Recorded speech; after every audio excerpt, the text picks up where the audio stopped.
Stretch it out. Get ready. Sure, where's the bar? Is we live?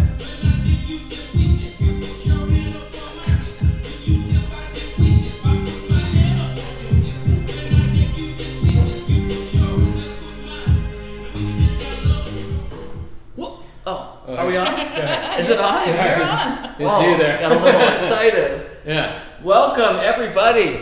My name is Robbie G. This is Nate Gibson, aka Gibby. He's Chef Nate, in other words. And welcome to Sunday Sessions. It's that time. It's 5 o'clock. So bust out the wine, beer, whiskey, whatever you've got. Sparkling water, whatever makes you happy. Bust it out.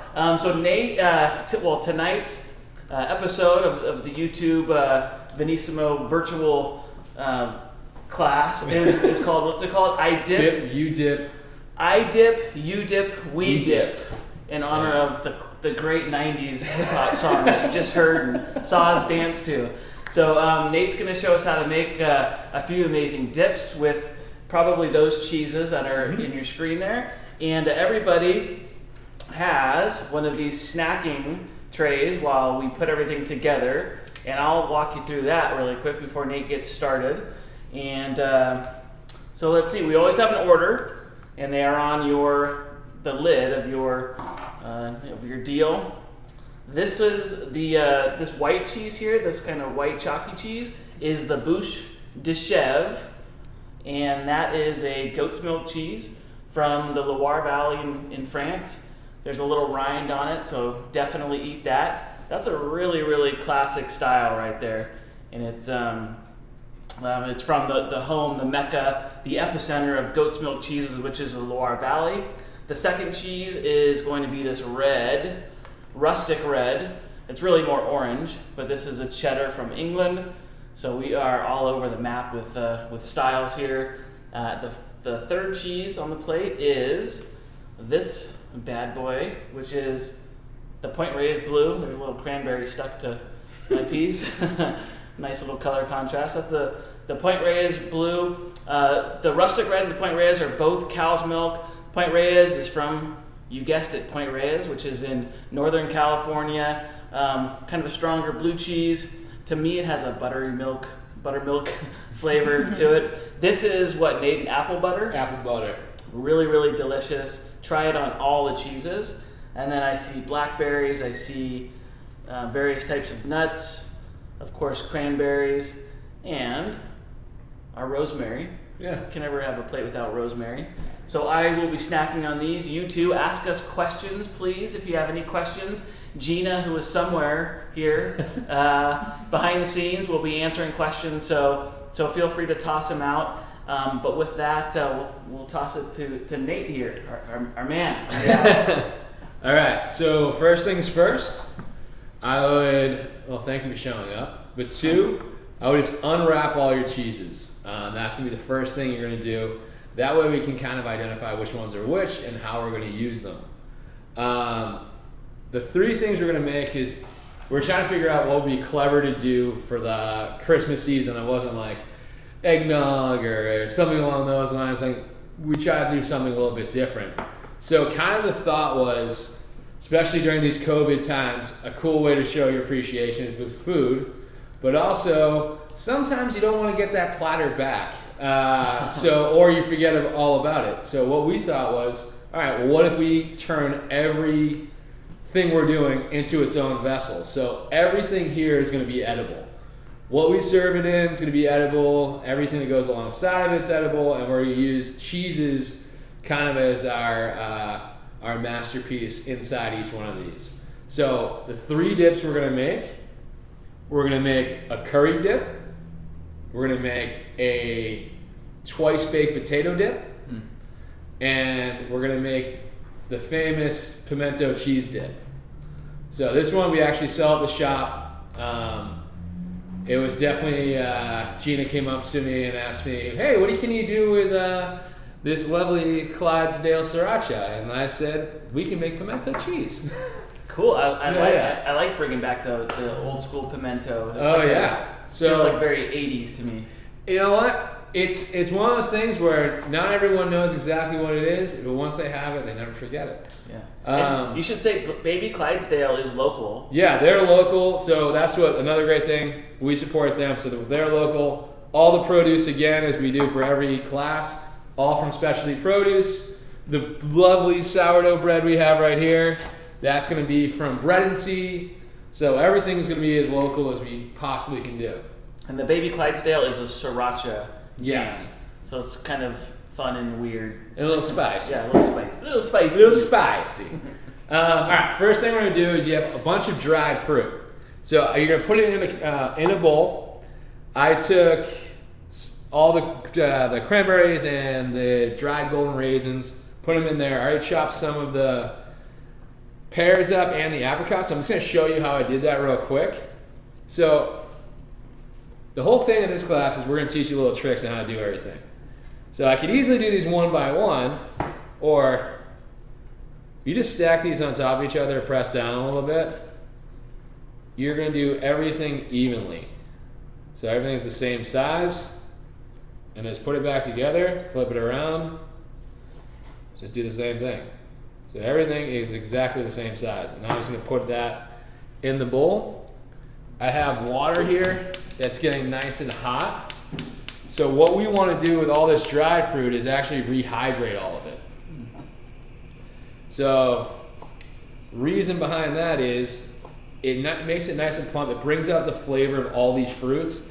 And then when you're having the dip, it's not going to be like this harsh, chewy piece of dried fruit. Instead, it's going to be this lush, plump, fresh fruit.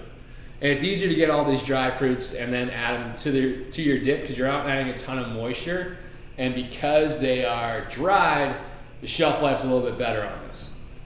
So I'm just going to cut the rest of these up. So we're just doing nice and small. I'm going to do the same thing I just did on this and stack these up. All right. In they go. And then all of you guys have half of an acorn squash. So I'm going to show you how we got to the half. Acorn squash, one of the best underutilized vegetables of all time. The amount of meat that's in this compared to the size is fantastic. It's up there with like a red curried squash. So I love these during the holiday season. I love them instead of butternut squash, honestly. So what I'm going to do is I'm going to cut this little butt off. And why, you might ask? Why? The reason I want to cut the butt, great question, Rob, is so that way it stands up. And when you're making your dip, this way it will stay flat. So what I'm going to do is just cut it in half. So we did that. Take a spoon, and we're just going to go right around here and just take out all the seeds. Could you roast those seeds and eat them? You could roast the seeds and eat them. Absolutely. If you really want to get clever, you could also save the seeds too and then grow your own acorn squash. Wow. Ooh. I do that sometimes. Well, I don't need to grow veggies anymore because I'm just going to rehydrate my dried fruits. You do like that roommate Chandler had, the dehydrator. All right. Is that Fun Bobby? No, different guy. So I have both of these just like this. This is all we've done. So all you're going to do is, as soon as this happens, toss them in the oven. If you see, I left the top of this one on. And you should hit these with salt and pepper and oil. And I threw them in the oven at 375 for about 20 minutes. And the texture is, it's not going to be completely mushy. I want still a little bit of integrity left in this. Just because you're going to reheat it again. So if it's completely mush by the time you reheat it again, it's just going to have nothing to it. So with this, you just want to make sure it's like, I would say 80% cooked, 80 to 90% cooked. All right, so we've done with this.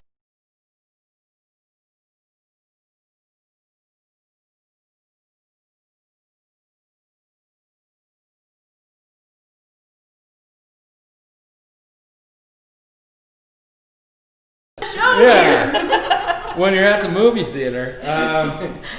But I was the Parmesan Reggiano rinds, yeah. and they cave them out and they'll toss salads in them or whatever. Absolutely. Fun. All right, so our water's nice and warm.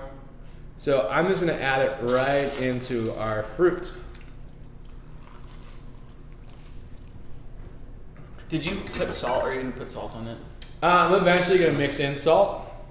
So just move this around a little bit, and you can see instantly all this stuff starts plumping up. Yeah.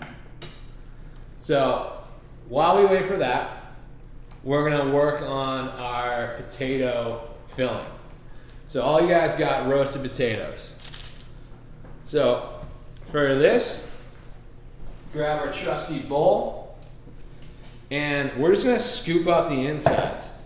So I just took this potato, rubbed the whole thing in salt and pepper, or salt and oil, and just roast it in the oven for about 40 minutes at 375.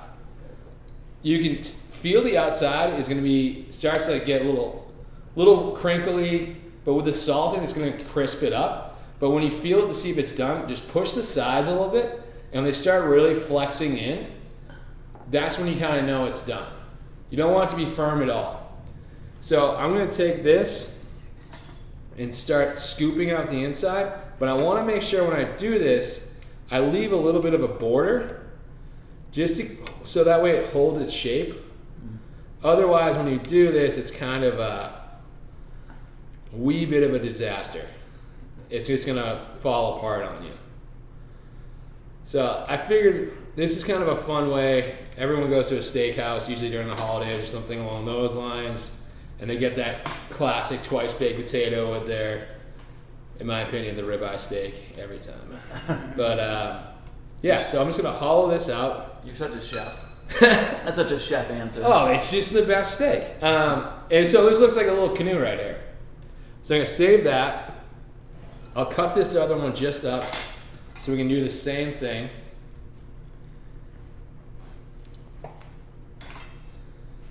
All right. And if you ever see this, it's kind of an unpredictable thing, but just scoop this little eye out. Everything else around this is fine. So I'm just gonna scoop it out, get rid of that piece, but everything else is good to go. So this goes in here as well. You see those little blemishes in cheeses too, like Yeah. sometimes where they plug them to test them for their, if they're ready to go to market. There'll be like an air pocket and it'll grow mold, or sometimes the cheeses will crack and they'll grow mold. Yeah, and then there's also like the surface mold that you scrape off. So this is, a lot of times people seem like, all right, well, this is trash now. No, it's fine. We'll all be fine. It makes you stronger, I think. It's good for your gut. Yeah, it's like when you grew up and your mom did the smell test to see if it was still good or not. Yeah. No matter how for your laundry, you mean? Yeah, laundry. All right, so these are all set up, just like this. All right, now I'm gonna I heated up a little bit, and I'm finishing up a little half and half in buttermilk. So picture now that we're just gonna make mashed potatoes, but the only difference is our mashed potatoes are gonna be loaded full of raclette and some green onions. So I don't know about you, but anytime I have a baked potato at a spot, it's got the sour cream, the bacon, all that stuff. Butter. Oh yeah. So this is gonna be the equivalent of that, but in dip form. So while we wait for that to heat up, I'm gonna put this right here. We've got our raclette, so we have French raclette on this one. And I'm just gonna, I can shred it, I can do it. I'm just gonna cut this really quick into like kind of manageable pieces. Ooh, Is that a good mean's thing? about ready to go, yeah. Uh-huh. And I just dice this up really small, and I'm gonna add it right in. Ooh. So exciting. Oh yeah. So anytime you make mashed potatoes or make potato puree, my always rule of thumb is you add your liquid to your potato. That way you're in complete control of how much you're adding. And I just add a little bit at a time, so that way you don't have mashed potato soup. I don't know about you, but that's like, growing up, that was might as well just find a new place to live. So I'm gonna hit this with a little bit of salt before we even put the cream in. Cream is the best. It's absolutely the best. Only thing about it is it takes away the flavor of anything you do. It's gonna add all that creamy goodness, but it's also gonna take away the flavor of your seasoning, your salt and pepper. So I'm gonna mix this in there a little bit. I'm actually gonna switch over to this whisk. And I'm just gonna move this around. I know this may not look as appealing or as appetizing as you think, but the potato's gonna start soaking up all this liquid. The raclette's gonna start melting a little bit. I left it in chunks so that way it didn't 100% mix in right away. That way when you put it back inside the potato, it's gonna start oozing and running and all that. So I just did this. I'm gonna add a little bit of our pepper.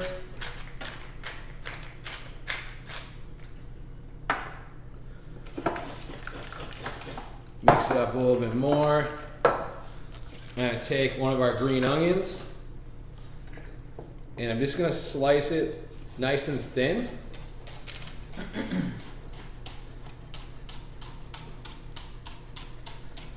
All right, so that's good. We're gonna take those, mix them in, and then I have a little secret ingredient that I'm gonna share with you. Oh, thanks for sharing it. Yeah, I saved this in here from one of our last classes, a little speck butt. So I actually gave one to all of you guys and your kids. So instead of our bacon on top, we're gonna use the speck, was like a smoked prosciutto. And you keep that frozen. I always keep mine frozen, just for a moment like this. You never know when you're gonna need it. Well, so everybody got one of those in their kits? Everyone's got a little one in their kits. Oh, that's yeah. awesome. So they should keep it in their freezer. Keep it in the freezer or their fridge. That way it's cold, so when you can do it, you can just grate it like For that. texture. Yeah, yeah. So that way it's easier to grate if it's cold. When it gets to room temperature, it can cake up a little bit. Yeah. So we're gonna take that. I'm just gonna keep mixing it in. And now it's starting to take shape. All right. Nate, So real this- quick, going back, yeah. how much milk did you use? For this, you could use, honestly, I would just use like about a 1/4 cup of milk. Now, you don't want a lot because there's not that much potato to mix in. I had 3 potatoes worth, so I used probably a 1/2 cup or so. You would use like 1/4 pound or so. You can heat up a little bit of butter too. I like the tang of the buttermilk, so that's why I put that in there. All right, so now I'm gonna take our filling. Well, I'm gonna give it a little taste.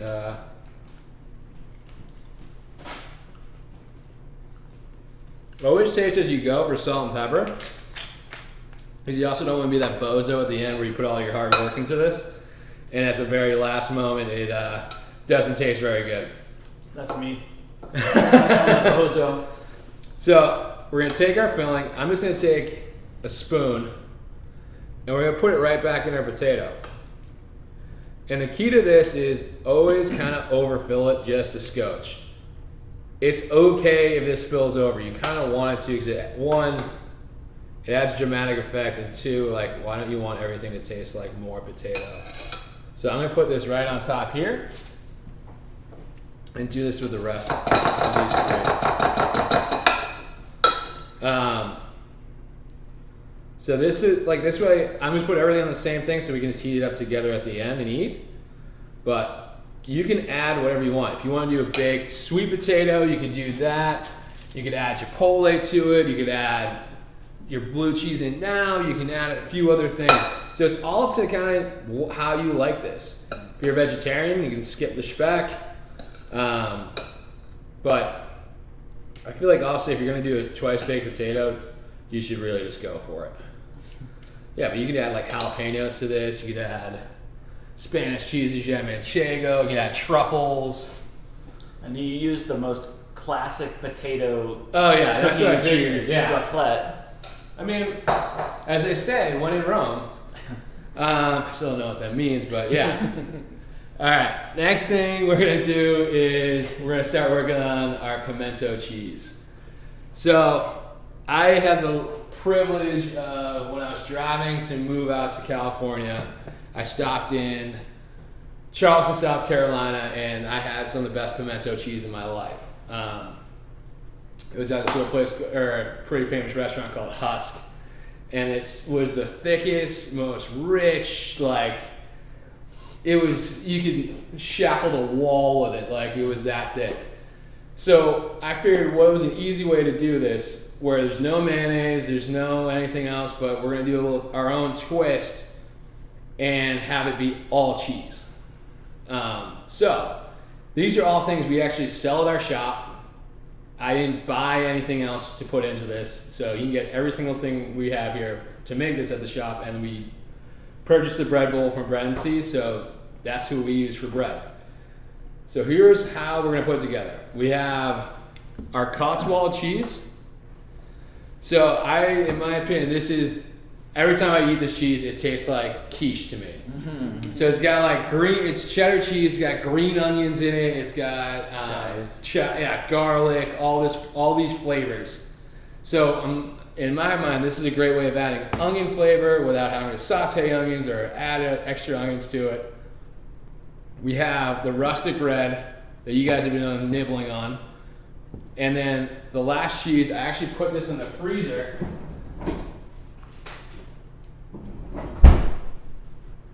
Is the, blanking on this, Capricha Cabra, coming from Spain, goat's milk cheese. So this goat's milk is my equivalent of mayonnaise. This is my alternative to mayonnaise, with goat cheese. It has that tang that you want. It has the texture that you want. It kind of has everything that can make it into that. So I put it in the freezer. Why, you may ask? The reason why is so I could actually grate it. It's a little firmer, a little easier to grate.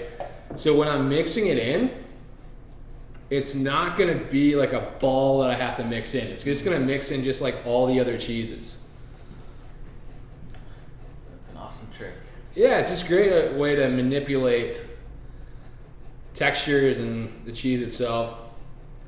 And always be careful when you use a grater, because I have personally taken a chunk off my thumb doing this. No bragsies, but I did it, yeah. So I'm just gonna do equal parts of each cheese. And I like using the cheddar cheese that have the annatto seeds in it for the fact that it adds to that traditional color of a pimento cheese. So pimento cheese is made from pimento peppers. They roast that, add them in there, add hot sauce, add everything, and usually serve with saltine crackers. So we're gonna do ours a little bit differently today. You got that? The Venissimo spin on this is this is that bougie spin on it. The Cotswold is the perfect texture too. For absolutely. And especially when we heat this up a little bit, these all are going to melt just a touch. I don't want to melt too much, just enough. Mm-hmm. All right, so these are all mixed in now. And then what we're going to add to this is, move this out of the way real quick. I have your cornichons. So we're going to take your cornichons, and all I like to do is just do rounds with them. So put them up just like that. Use your knife as like a ruler. So you're just gonna line them all up like this. I'm gonna hold it down, and I'm just gonna cut nice rounds, because I don't know about you, I love cornichons. I love any kind of pickled vegetable. So I wanna make sure that flavor is really predominant.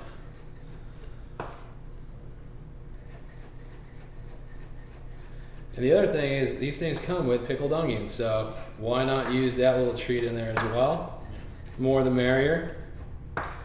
So we're gonna add these.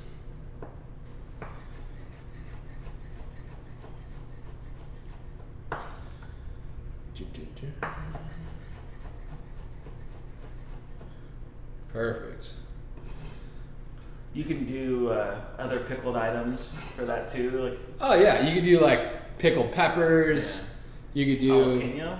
You could do some jalapenos in there. The traditional way is like just doing like sweet peppers. Yeah. So this is the closest I figured I could get to those. But yeah, whatever. Here's the thing. Pimento cheese, as long as you say this is my spin on pimento cheese, it's not exact pimento cheese. This is kind of this is a fun way of doing it that's a little bit different. We're not gonna get in trouble, are we? For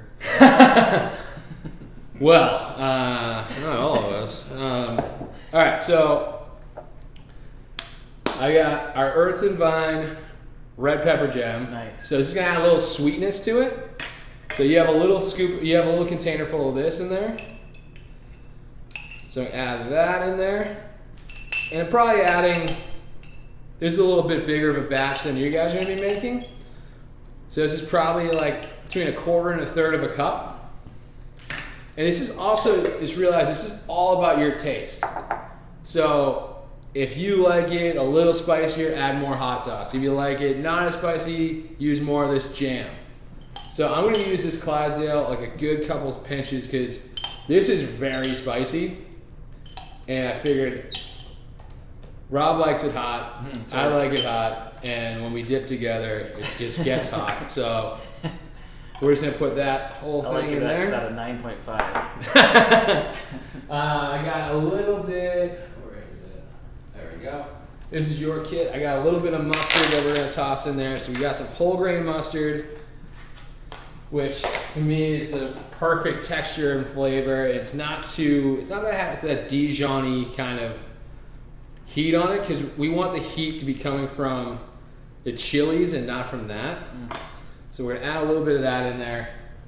And I honestly, what I do is I also add a little bit of the pickle juice. This will loosen it up. Still add that instead of using vinegar or water because that's all that's in here. So we'll add that in there. Nate, can we touch on your very chefy and how concerned would you be with ratios? There's no recipe. No.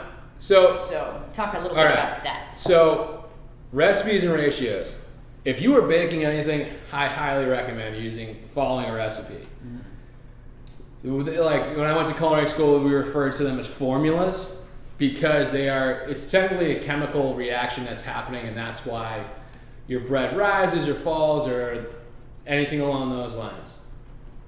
But when you're cooking, you learn techniques. It's like a bartender or something like that where it's all based on feeling, flavor, and when I cook, I use my eyes, I use my ears, I use everything.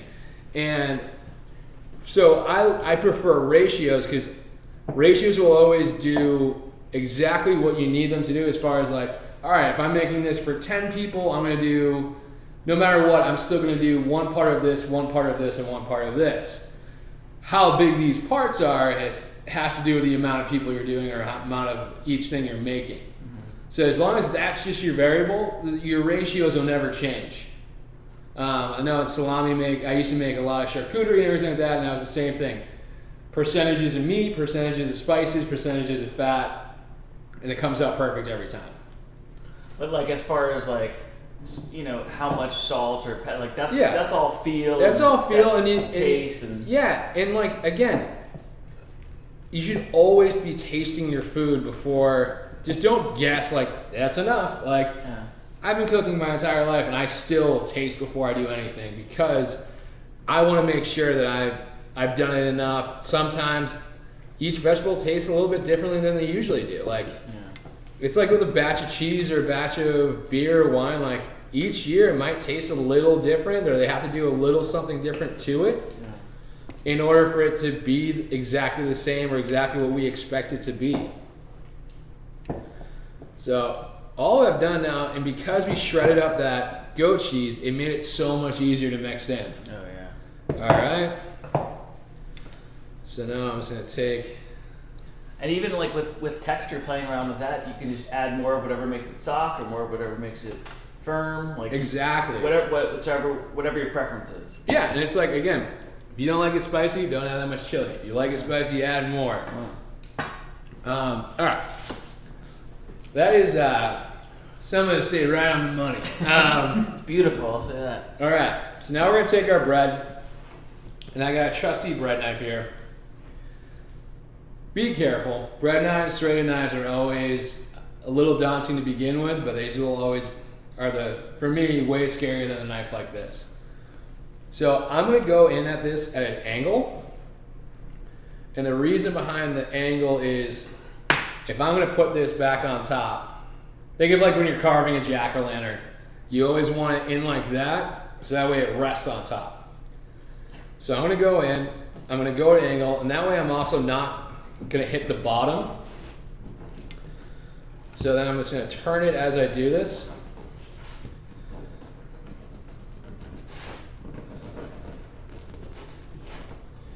All right. I noticed the blade is away from your hands. Blade as is well. always away from me. That way if I miss or whatever, it goes somewhere else, and make sure no one's standing next to you. All right, so now, yeah. So now we have our little volcano top-esque thing. So I'm gonna take from here, I'm just gonna use my hands, and I'm just gonna pull out some of this inside. I don't need all of this. Like, I do feel bad throwing this away. If you really want to, Save it. We'll make croutons. yeah, exactly. Or like the other thing is you can make croutons with this, or take this, put it on your sheet tray, leave it in your oven overnight with the pilot on, and you can pulse this up, and this is your breadcrumbs. We had we were making fondue for twos, in the bread Yeah. bowls, and we made stuffing with all the leftover. Yeah, stuffing. I know like some of the Italian people, they like you can use this and you make meatballs, you can make whatever. I don't know. This inside's great. Yeah. Today we've had more than enough bread, so I'm gonna just chuck it in. Or if you want to take it, feed some birds outside. They'll love it. That's always good. So we're gonna haul this out just a little. So now we have our little cave in here. And now we're just gonna take our pimento cheese, toss it right inside.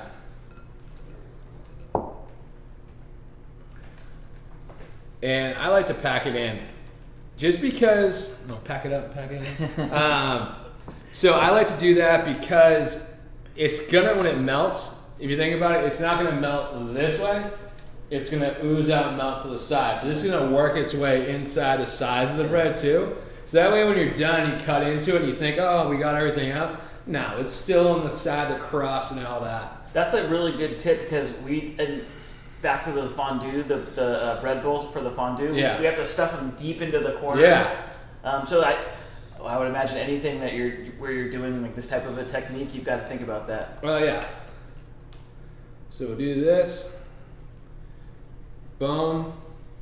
Rob, I made you a little snack. Oh, I get to lick it. This is like when Mom made the cookies and then you get to lick the bowl. Okay, I want to see it closely. All right, so this is what we look like right here. Perfect. So I'm gonna move this over. I set this up already. All right. So we'll leave this guy in here. I'm actually gonna toss this guy in the oven. And you can put this just right next to it. We can just tear this off a little bit, so that way it goes back on. Toss this inside. And then we're gonna work on our last dip. A last dip effort. So, we'll take our bouche de chèvre. The bouche de chèvre is, I love this cheese. Just because there's so much lemon, and this particular one, it almost tastes like cream cheese in a kind of a beautiful way. It like has that like tanginess to it, has that brightness. So I really enjoy this cheese when I'm making something along these lines. I'm just gonna take. Let's wipe this off real quick. You need to be your assistant? Yeah, you want to grab a paper towel real fast? Under the sink. Under the sink. So we're just gonna wipe that off, just because I don't want the cheddar cheese remnants ruining the fun for everybody else. And then Rob, right in that drawer is a slotted spoon. Which one? This one? Yes, sir. All right, perfect. So we're gonna take this slotted spoon and just check this out. all of our fruit is now super plump, delicious, and I'm just gonna add this right in here.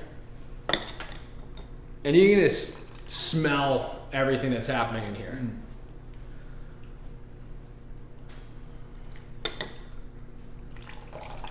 And honestly, if you wanted to, like, if you're making your holiday punch and you want to take the liquid and you can make ice cubes with that, and it's going to have all those dried fruit flavors to it.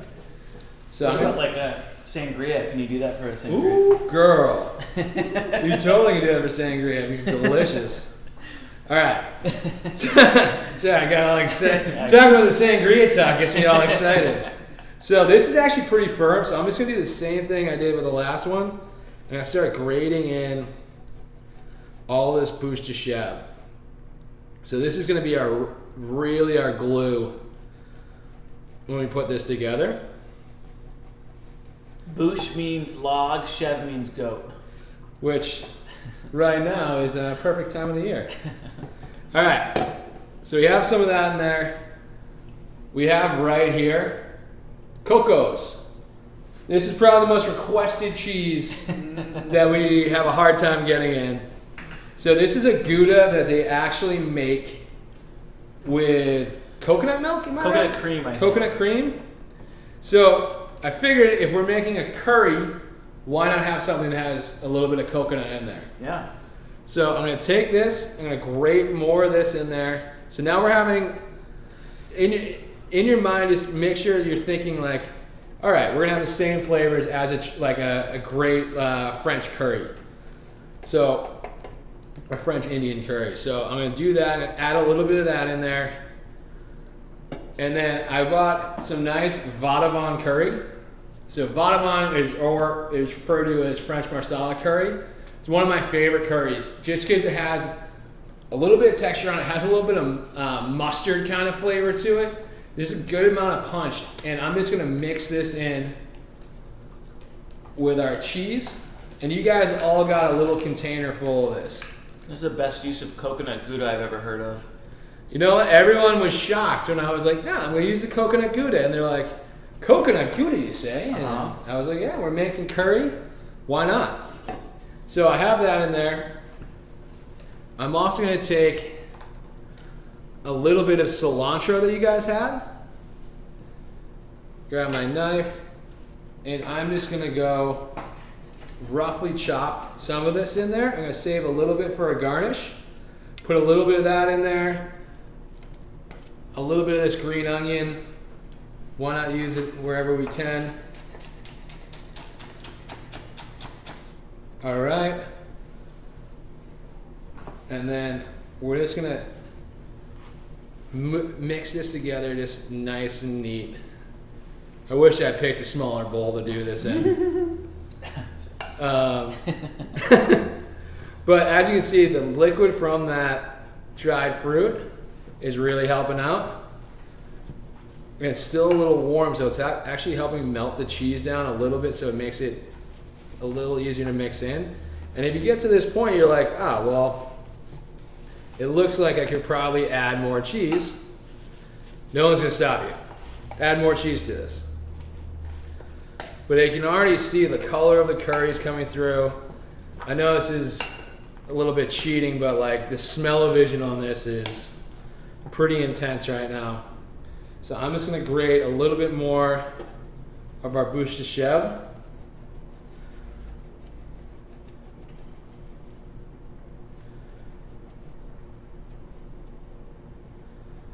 Perfect. And again, I know I'm not measuring, but it's all by feel, and like it's kind of how I grew up. And I think you can ask any grandmother how they make something, and they'll give you a recipe, and then you make it, and it actually doesn't come out anything similar to that. So it's kind of the same way. And then I grabbed a couple limes that we had from here. I'm just gonna throw a little bit of lime zest in here. It's just really gonna make this pop a little bit.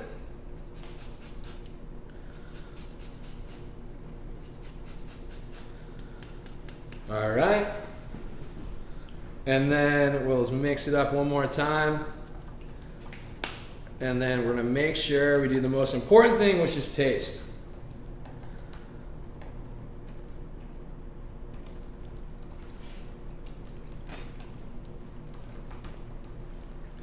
And don't be afraid if it doesn't taste too much like curry now. When this warms up, cheese starts melting, the flavor of the curry will come out even stronger. That's why I like to taste it when it's like kind of room temperature or colder, because I know it's just going to expand even more. So this is all done. We're going to take our delicious acorn squash. Oh, we got this. And I'm just going to take this and put this right in there. So, as you can see, squash and curry go together like, I believe the saying Big Daddy, like lamb and tuna fish. We're best friends. I'm sure there's a lot of Big Daddy fans out there. How that movie got Oscar snubbed, I cannot tell you, you know? Yeah. So we're gonna mix this in there. If you want even more space, you can hollow out a little bit more of the butternut or the acorn squash and feed it into your curry. So we're gonna do that. So you're, go ahead. Packing it pretty tight, maybe? I want to pack it pretty tight in there, yeah. Is it possible to over curry, like to go too much yeah. curry, thinking like before you cook it that it's not curry enough? Exactly. You could go too heavy. That would be too heavy in the pan of the curry, and the issue what it is, it actually dries. It adds like this almost a dirty kind of taste to it. Huh. All right. So now we have all our stuff in here. We're gonna have Rob move over real fast. Yep. We're gonna take a look, and just like that. Oh yeah. Our pimento cheese is already ready to go.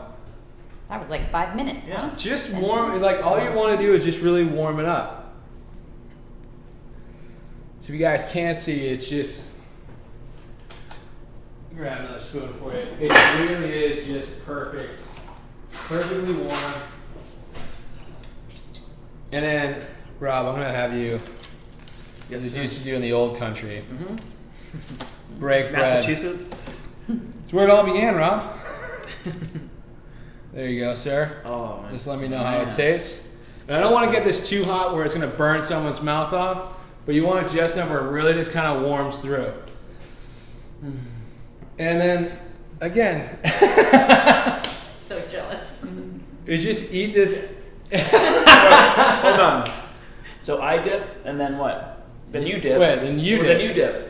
And then we we dip. dip. Is that how Yeah, it works? I believe that's how This it goes. is unreal. All right. Holy Toledo.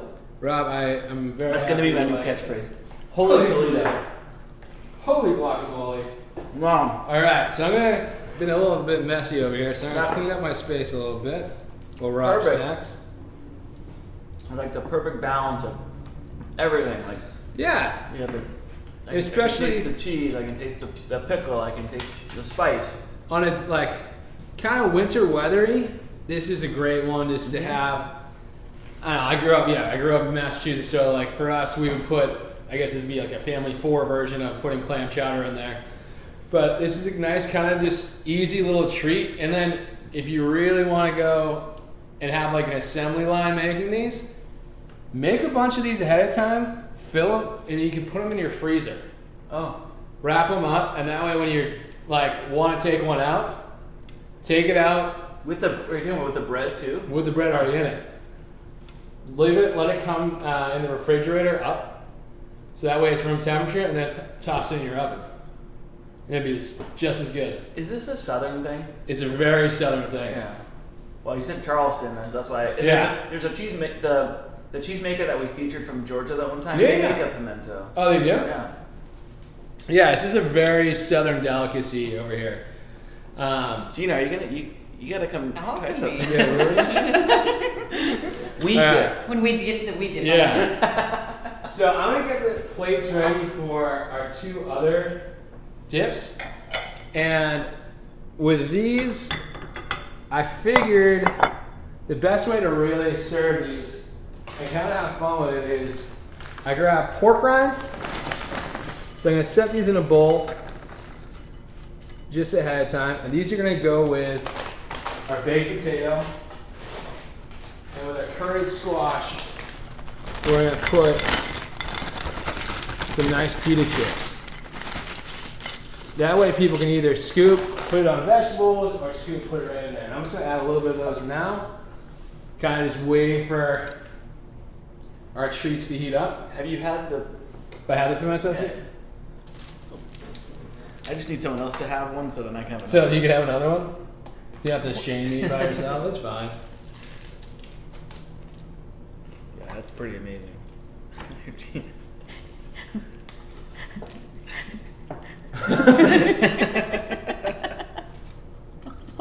Okay, fair. Hear that happy laugh back there? All right. Now, all I'm doing is getting my garnishes ready for our baked potato and our curried squash. Because half of cooking is just the presentation alone. So I cut up some more onions. I cut up a little more cilantro. And I'm also, for the baked potato, I gave you guys some chives as well. So these, just gonna put them nice up tight. And do have these little things we like to call chive bubbles.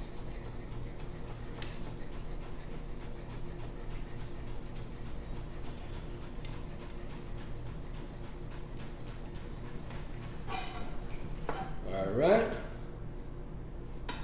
I'm one of our fans, Carol Alley's from the South.